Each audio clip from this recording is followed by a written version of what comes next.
Sister, hit ಕಲ್ಸಕ್ಕೆ ಬಾಂಡ್ಲಿನೋ ಪಾತ್ರೆನೋ ತಗೊಳ್ಳೋದಲ್ವಾ? ನೋಡಿ ಹಿಟ್ಟೆಲ್ಲ ಹಿಂಗ್ ಕೆಳಗಡೆ ಬಿದ್ದಿದೆ. ಓ, ನಾನ್ ನೋಡ್ಲೇ ಇಲ್ಲ.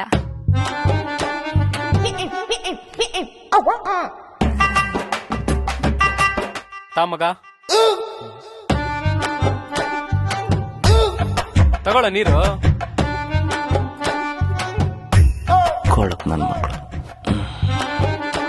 ಸರಿ ಕಣ, ನಾನು ಹೊರಡ್ತೇನೆ. ಏಯ್ ಇರೋ ಮಗ, ಎಷ್ಟೋ ದಿನ ಆದ್ಮೇಲೆ ಬಂದಿದ್ಯಾ? ಚಪಾತಿ ತಿನ್ಕೊಂಡು ಹೋಗುವಂತೆ. ಚಪಾತಿನ ಬೇಡ ಕಣೋ. ಏಯ್ ಇರೋ. ದಿವ್ಯಾ, ಮೊಟ್ಟೆ ತಗೊಂಬರ್ತೀನಿ, ಮೊಟ್ಟೆ ಪಲ್ಯ ಮಾಡೆ. ಆಯ್ತು.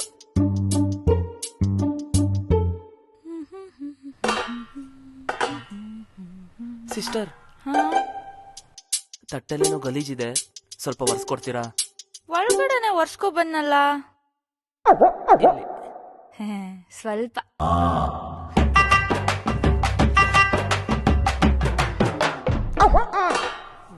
ಸಿಸ್ಟರ್, ಒಳಗಡೆ ಹಿಂಗೆ ಒರ್ಸ್ಕೊಂಬಂದ್ರ? ನಮ್ಮನೇಲಿ ತಟ್ಟೆ ಪಾತ್ರೆ ಲೋಟ ಎಲ್ಲ ಹಿಂಗೆ ಒರ್ಸೋದು. ಇನ್ ಕೇಸ್ ಕೈ ಗಲೀಜಿದಾಗ ಮಸಿ ಬಟ್ಟೆ ಸಿಕ್ಕಿಲ್ಲ ಅನ್ಕೊಳ್ಳಿ, ಹಿಂಗೆ ಒರ್ಸ್ಕೊ ಬಿಡ್ತೀನಿ. ಇರಿ, ಚಪಾತಿ ತಗೋ ಬರ್ತೀನಿ. ಏನೋ ಮಗ ಯೋಚನೆ ಮಾಡ್ತಿದ್ಯಾ? ತಿನ್ನೋ ತಿನ್ನ ಮಗ. ತಿನ್ಸ್ಲೇನಾ? ಏಯ್ ಬೇಡ ಕಣೋ, ನಾನೇ ತಿಂತೀನಿ. ಏಯ್ ಮಗ, ಹಾಸ್ಟೆಲ್ ಇದ್ದಾಗ ನೀನ್ ನನಗ್ ತಿನ್ನಿಸ್ತಿದ್ದೆ, ನಾನ್ ನಿನಗ್ ತಿನ್ನಿಸ್ತಿದ್ದೆ. ಎಷ್ಟ್ ಬ್ಯೂಟಿಫುಲ್ ಆಗಿರೋದಿಲ್ಲ ಆ ಡೇಸ್ ಎಲ್ಲ. ಇವತ್ ನಾನ್ ನಿನಗ್ ತಿನ್ನಿಸ್ತೀನಿ. ಆ ಮೆಮೊರಿನ ಮತ್ತೆ ರೀಕ್ರಿಯೇಟ್ ಮಾಡೋಣ. ಟಿಂಬು, ಎಷ್ಟ್ ಸಲ ಹೇಳಿದ್ದೀನಿ ಹೇಳು, ಬೇರೆ ತಟ್ಟೆಯಿಂದ ಎತ್ಕೋಬಾರ್ದು ಅಂತ. ಇಡಲಿ ಇಡಲಿ. ಸಾರಿ ಪಪ್ಪ.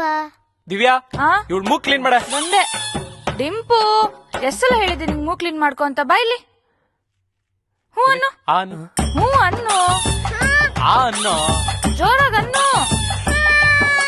ಯಾ